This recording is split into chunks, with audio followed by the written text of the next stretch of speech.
Pessoal, graça e paz da parte de Deus esteja com você, sua casa e também com a sua família. Pastor Fel presente uma vez mais aqui em nosso canal do Seminário Teológico Ebenezer e hoje o meu assunto é totalmente doutrinário. Você sabia que o tempo da sua desobediência é como se você não existisse mais a Deus?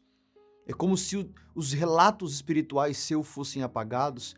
É como se você passasse a ser um indigente espiritual e os seus dias param de ser contados. Quero usar um texto base hoje, aqui na palavra do nosso Deus, que está escrito em Mateus capítulo 7, versículo 21 em diante, porém a mensagem está no 22 e 23. Mas 21 diz assim: Nem todo que me diz Senhor, Senhor, entrará no reino dos céus, mas aquele que faz a vontade de meu Pai, esse estás no céu.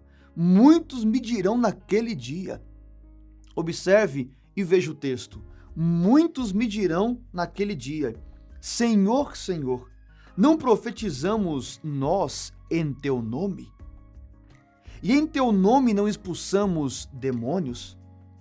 E em teu nome fizemos muitas maravilhas? Então lhes direi abertamente: Nunca vos conheci. Apartai-vos de mim, vós que praticais a iniquidade. Como é possível Jesus, sendo ele segundo o que nós cremos, porque eu sou uma pessoa evangélica, creio na Bíblia como uma realidade, segundo o que nós temos base fundamental em nossa teologia sistemática, sabemos que Jesus é Deus e todos os atributos de divindade também estão nele, ou seja, a onisciência está presente em Jesus. Mas a esse rapaz, ou a estas pessoas, dirá Jesus: Apartai-vos de mim, vós que nunca os conheci. Por que razão que Jesus usou essa palavra não vos conheci, não os conheci? Amados, ouça o que eu vou dizer. A geração de Caim não foi contada. Você pode ver que até os dias em que Caim estava vivo, a geração de Caim foi contada. Logo após isso, você não conseguirá ver, e o relato que tem é somente até o dilúvio. Você não tem mais relato geracional de Caim após o dilúvio. Ouça o que eu tenho a vos dizer. Quando você entra no padrão da desobediência, os seus dias para Deus param de ser contados. Muitas pessoas me perguntam: professor, por que a genealogia de A, B e C não consta na palavra? Porque eles entraram em fases de desobediência e morreram em desobediência e a genealogia parou de ser contada. Quando Abraão desce ao Egito, se você avaliar, todos os problemas que Abraão teve porque desceu ao Egito. Os problemas matrimoniais, porque desceu ao Egito. A precipitação, porque desceu ao Egito. Agar foi obra do Egito. O tempo que ele perdeu no Egito. Então, todas as vezes que nós saímos do propósito, da meta, do caminho que Deus tem direcionado você, e você toma sua própria decisão, toma sua própria vontade, e você assim sai do padrão pelo qual Deus estabeleceu, os seus dias param de ser contados. É tão forte isso que o texto vai dizer que Abraão chegou em Canaã. Abraão colocou os seus pés na terra da promessa, mas não recebeu a promessa. E por que razão que Deus não deu Isaac para Abraão, ou Abrão, como você quiser entender, nos dias em que ele pisou na terra da promessa? Porque ele chegou no tempo errado. Por que razão? Porque os dias em que ele passou no Egito, esses dias não foram contados. E se você entrar em fase de desobediência e os seus dias parar de ser contado, você pode até em desobediência chegar na terra da promessa, mas você não receberá a promessa. E a única forma de você voltar ao caminho é você tornar e recomeçar da onde você se desviou. Por isso que o texto em Apocalipse diz: lembra-te de onde caíste e torna, e lá você se arrepende, e depois volta para o caminho de lá. Isso é algo muito forte. A geração de Caim não foi contada. Os dias de Abraão parou de ser contado. Quando você lê os Salmos 90, Moisés fez uma oração simples ao Senhor e disse: Senhor, ensina-me a contar os meus dias de tal maneira que eu alcance um coração sábio. Ora, se Moisés disse ao Senhor para que o Senhor viesse ensiná-lo a contar os dias, é porque isso é um fundamento. Deus está contando os seus dias. E quando você entra em fase de desobediência, é como se toda a história que você vivesse com Deus, ela fosse apagada, ela fosse neutralizada. Isso é tão forte que o livro de Ezequiel vai dizer que nem o justo pela sua justiça e nem o ímpio pela sua impiedade.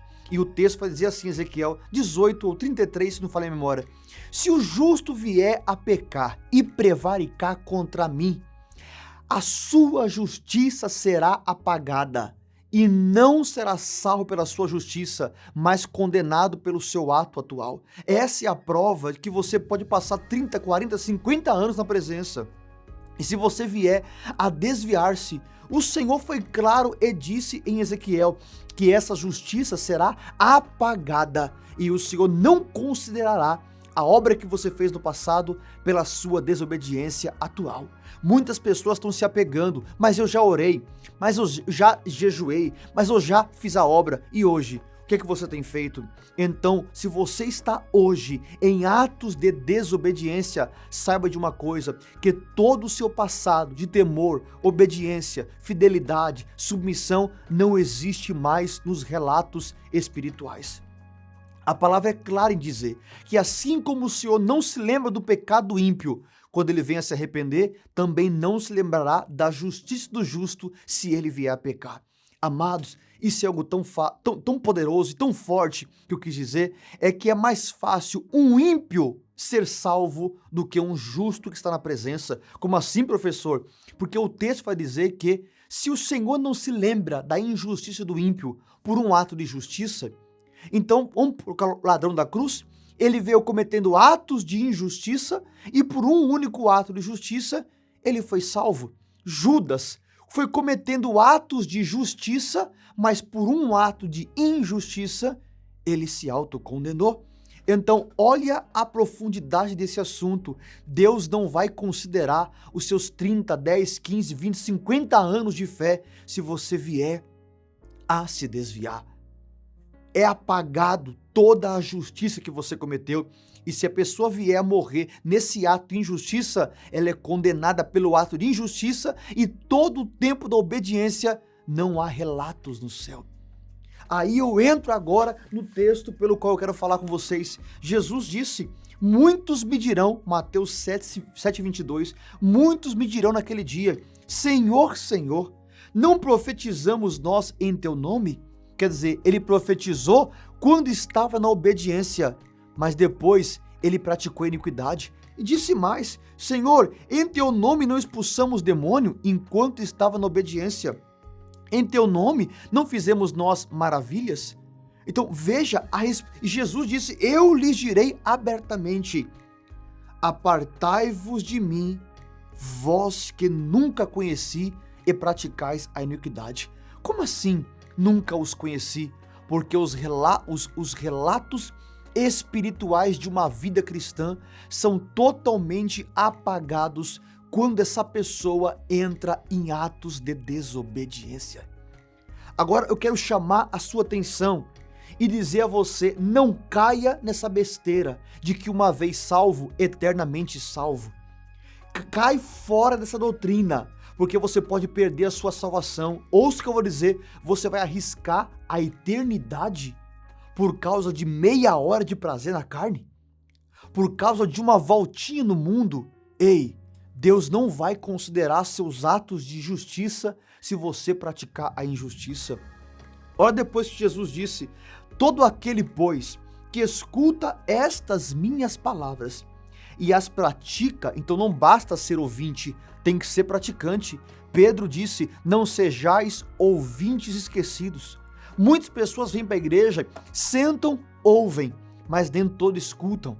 Eles vêm, ouvem e vão para casa. Segunda, terça, quarta, quinta, sexta, sábado, vem no outro domingo e o Senhor pergunta: você praticou o que o pastor pregou no domingo? Você praticou o que o pregador te ensinou no domingo sobre oração, sobre jejum, sobre palavra? Pessoal, a nossa vida está sendo provada dia após dia. Olha o que eu vou dizer, você pode até brincar com o tempo, mas se eu fosse você, eu não brincaria com a eternidade. Porque o tempo, ele é totalmente instável, a eternidade é totalmente estável. Ou seja, a eternidade não oscila, a eternidade é firme. E aqueles que entrarem nela, condenados, estarão firmemente nela, condenado eternamente.